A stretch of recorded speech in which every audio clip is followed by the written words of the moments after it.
Perkenalkan, nama saya Dandi Pujucu. Saya dari kampus Unpi Manado.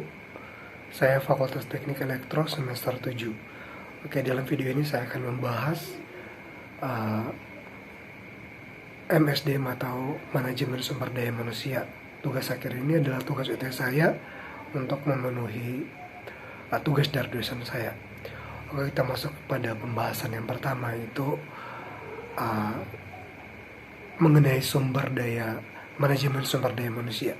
Sumber daya adalah segala sesuatu yang merupakan aset perusahaan untuk mencapai tujuannya, atau sumber daya yang dimiliki perusahaan dapat dikategorikan dalam 4 tipe. Yang pertama itu ada sumber daya finansial, yang kedua fisik, dan yang ketiga manusia, dan yang terakhir itu kemampuan teknologi. Oke, kita masuk pada bagian kedua, yaitu rumusan masalah. Rumusan masalah yang saya akan angkat di sini, yang pertama itu apa sih pengertian dari manajemen sumber daya manusia. Yang kedua itu bagaimana sejarah dari MSDM tersebut. Yang ketiga adalah bagaimana pendekatan dari MSDM. Kemudian yang keempat, ada apa saja fungsi dari MSDM. Yang kelima atau yang terakhir itu apa saja proses dari MSDM. Oke, kita masuk pada pembahasan yang pertama, yaitu pengertian dari MSDM atau Manajemen Sumber Daya Manusia. MSDM atau Manajemen Sumber Daya Manusia atau disingkat dengan MSDM tadi, yang seperti saya bilang, ada sebuah ilmu atau cara bagaimana mengatur hubungan dan peran sumber daya yang dimiliki oleh individu secara efisien dan efektif, serta dapat digunakan untuk memaksimalkan sehingga tercapai tujuan bersama perusahaan, karyawan, dan menjadi masyarakat yang maksimal. MSDM didasari pada konsep bahwa setiap karyawan adalah manusia, bukan robot, mesin, atau juga bukan semata untuk menjadi sumber daya bisnis. Tadi merupakan gambaran pengertian MSDM secara umum. Sekarang itu ada beberapa ahli yang berpendapat mengenai pengertian MSDM. Yang pertama itu menurut Melayu SP Hasibuan. Dia mengatakan bahwa MSDM adalah ilmu dan seni mengatur hubungan dan peran tenaga kerja agar efektif dan efisien, membantu terwujudnya tujuan perusahaan, karyawan, dan masyarakat. Yang kedua itu menurut Henry Shimamura.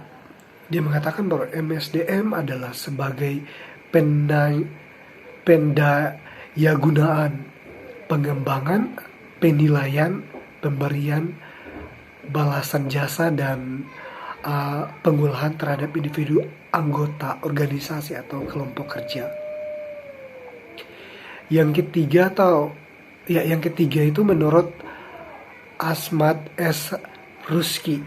Dia mengatakan bahwa MSDM adalah peran penerapan secara tepat dan efektif dalam proses akuisisi, pendayagunaan, perkembangan, pemeliharaan personal yang dimiliki oleh sebuah organisasi secara efektif untuk mencapai tingkat pendayagunaan sumber daya manusia yang optimal.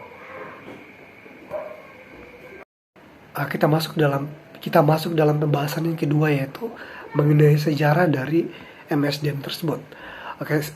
Sejarah dari MSDM merupakan bagian yang tak terpisahkan dari manajemen pada umumnya.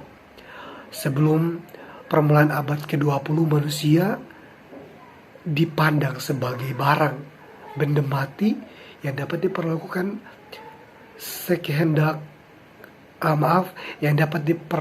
sekehendak kali oleh majikannya.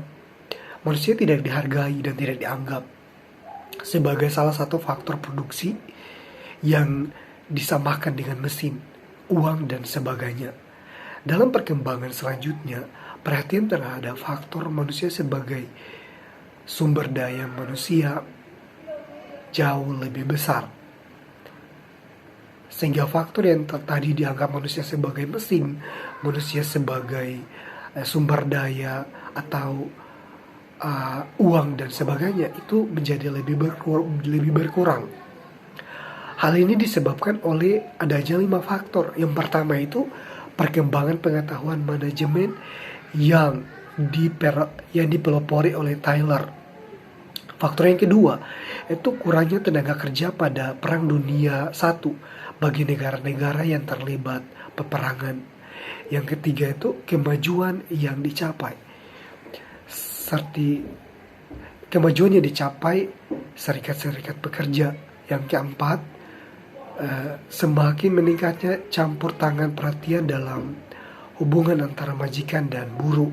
Dan yang faktor yang terakhir itu adalah akibat dari depresi besar tahun 1930. Oke, kita masuk pada pembahasan selanjutnya, yaitu pendekatan manajemen sumber daya manusia. Terdapat 3 pendekatan dalam MSDM. Yang pertama itu ada pendekatan mekanis atau klasik. Dalam pendekatan mekanis, apabila ada perusahaan yang berhubungan dengan tenaga kerja, maka unsur manusia dalam organisasi disamakan dengan faktor produksi lain. Sehingga pimpinan perusahaan cenderung menekan pekerja dengan upah yang minim, sehingga biaya produksi rendah. Pandangan pendekatan ini menunjukkan sikap bahwa tenaga kerja harus dikelompokkan sebagai modal yang merupakan faktor produksi. Yang kedua itu pendekatan paternalisme. Paternalisme merupakan suatu konsep yang menganggap manajemen sebagai pendukung karyawan. Berbagai usaha yang dilakukan oleh pimpinan perusahaan supaya para pekerja tidak mencari bantuan dari pihak lain. Pendekatan ini mulai hilang pada waktu periode tahun 1930-an. Yang ketiga atau yang terakhir itu pendekatan sistem sosial. Setiap ada permasalahan, pendekatan ini mengatakan bahwa setiap ada permasalahan maka diusahakan dipecahkan dengan sebaik mungkin dengan mengambil resiko yang kecil, baik bagi pihak tenaga kerja maupun pemberi kerja.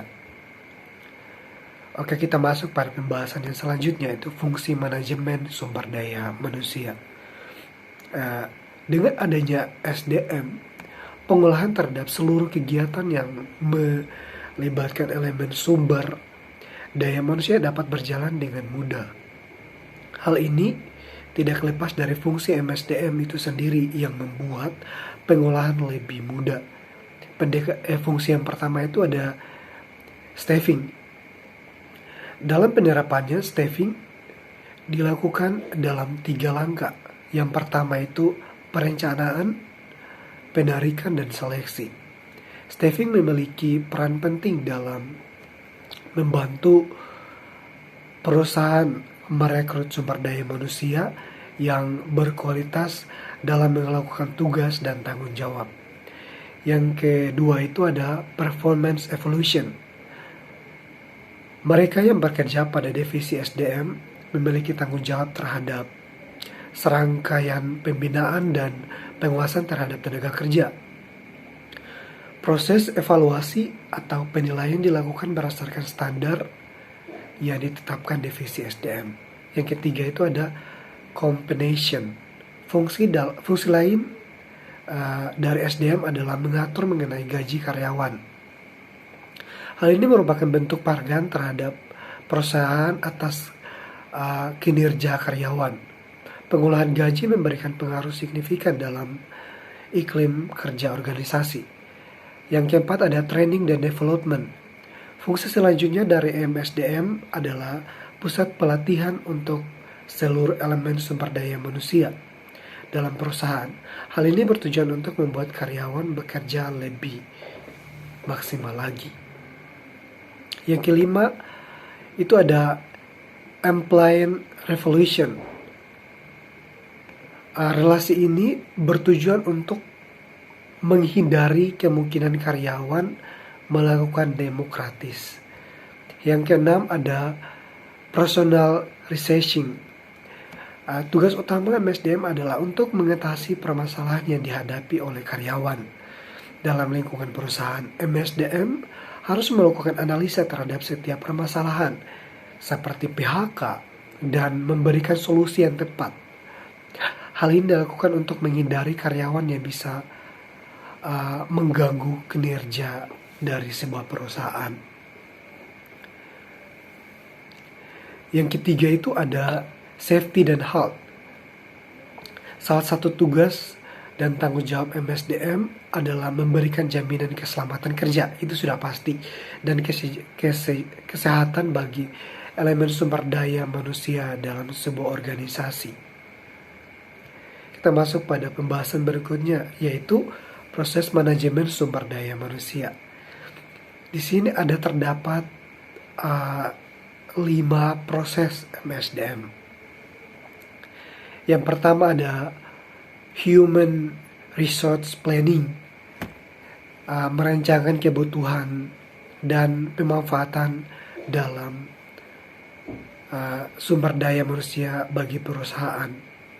Yang kedua ada Personal Procurement, itu mencari dan mendapatkan sumber daya manusia, termasuk di dalamnya rekrutmen, seleksi, dan penempatan serta kontrak tenaga kerja.